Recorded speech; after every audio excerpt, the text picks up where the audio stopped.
Hello everyone, welcome back to my channel English with Rose. आज के video में हम सीखने वाले हैं फ्यूचर परफेक्ट टेंस।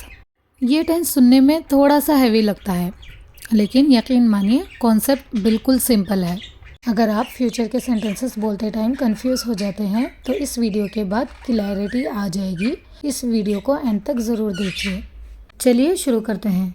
सबसे पहले इसका यूज़ समझते हैं कि इसको कब और कैसे यूज़ करना है। To show that action will be completed before a specific time in the future। हम इसको यूज़ करते हैं फ्यूचर के किसी फिक्स टाइम से पहले काम पूरा हो चुका होगा वो दिखाने के लिए। जैसे कि मैं 6 बजे तक अपना काम पूरा कर चुकी होंगी। और हम इसका यूज़ करते हैं to talk about completion of a task before a deadline और time reference in the future। यानी कि फ्यूचर के किसी डेडलाइन या वक्त से पहले काम कंप्लीट हो जाना वो बताने के लिए। एग्जाम्पल, वो मंडे तक रिपोर्ट सबमिट कर चुकी होगी। और to focus on the result और achievement at a future point.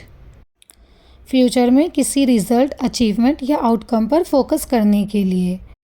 जैसे कि मैं अपनी इंग्लिश फ्लुएंसी बेहतर कर चुकी होंगी। To express that something will already be finished when another future action happens।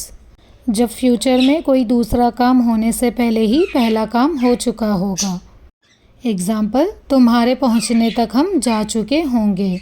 और हम इसका यूज़ करते हैं फ्यूचर में एक्सपेक्टेड प्रोग्रेस या अकम्प्लिशमेंट पूरी हो चुकी होगी वो बताने के लिए हम इस टेंस का यूज़ करते हैं। जैसे कि वो कंपनी में 5 साल पूरे कर चुका होगा।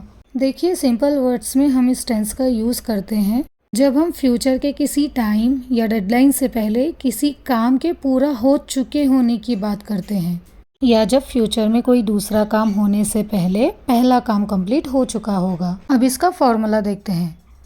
Subject plus will have plus verb की थर्ड फॉर्म प्लस ऑब्जेक्ट। देखिए यहाँ पे सब्जेक्ट हमारा जो भी हो, चाहे सिंगुलर हो चाहे प्लूरल हो, जैसे कि I, she, he, it, you, we, they, जो भी हो हमारा सब्जेक्ट, उसके साथ हेल्पिंग वर्ब विल हैव ही आएगा। उसके बाद हमेशा वर्ब की थर्ड फॉर्म आएगी। चलिए कुछ एग्जांपल्स के साथ इसको समझते हैं। I will have completed my household chores by night. देखिए यहाँ पे सब्जेक्ट हमारा आई है, उसके बाद helping verb will have, then verb की थर्ड फॉर्म कंप्लीट, वर्ब की first form, second form completed और थर्ड फॉर्म भी कंप्लीटेड। सो वर्ब की third form completed plus object. So I will have completed my household chores by night. उसी तरह I will have finished my work by evening, यानी मैं शाम तक अपना काम पूरा कर चुकी होंगी। You will have reached home by tonight, तुम आज रात तक घर पहुंच चुके होगे। He will have completed the project by next week, वो अगले हफ्ते तक प्रोजेक्ट पूरा कर चुका होगा। We will have planned the trip by this weekend. We subject will have helping verb, then verb की third form planned the trip by this weekend. They will have shifted to the new house by next month, अगले महीने तक वो नया घर shift हो चुके होंगे। अब नेगेटिव सेंटेंसेस देखते हैं।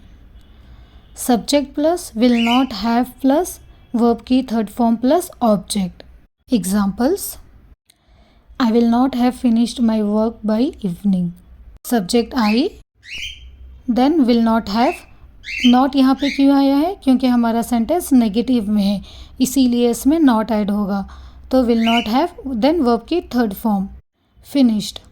I will not have finished my work by evening, यानी कि मैं शाम तक अपना काम पूरा नहीं कर चुकी होंगी।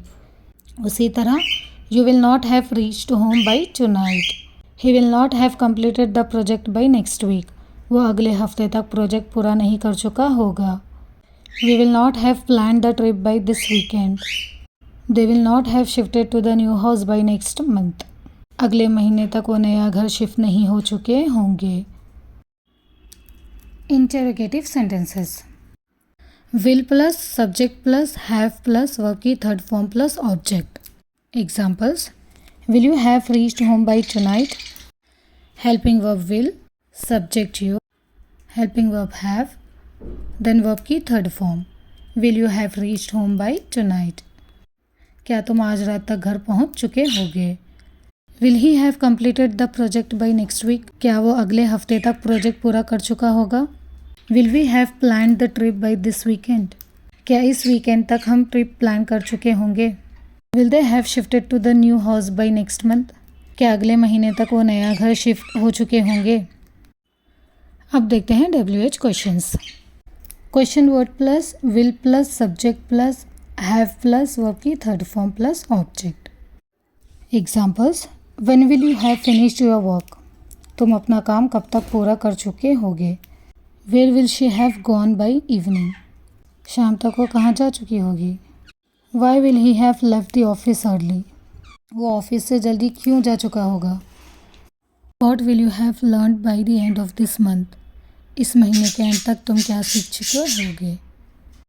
अब देखिए यहाँ पे बहुत सारे लोग गलती करते हैं और विल हैव के बाद या तो वर्ब की फर्स्ट फॉर्म लगाते हैं या फिर सेकेंड फॉर्म लगाते हैं। लेकिन याद रखिए इस टेंस में हमेशा विल हैव के बाद वर्ब की थर्ड फॉर्म आएगी। और आप इस टेंस की अच्छे से प्रैक्टिस कीजिए, कुछ सेंटेंसेस खुद से बनाइए और डेली लाइफ में यूज़ कीजिए। अगर आपको फ्यूचर परफेक्ट टेंस समझ में आ गया हो तो कमेंट में एक सेंटेंस लिखिए, जैसे कि I have learned English grammar bye next year. Video पसंद आया हो तो लाइक कीजिए, चैनल को सब्सक्राइब कीजिए और नेक्स्ट वीडियो में हम सीखेंगे present perfect continuous tense. Thank you so much for watching.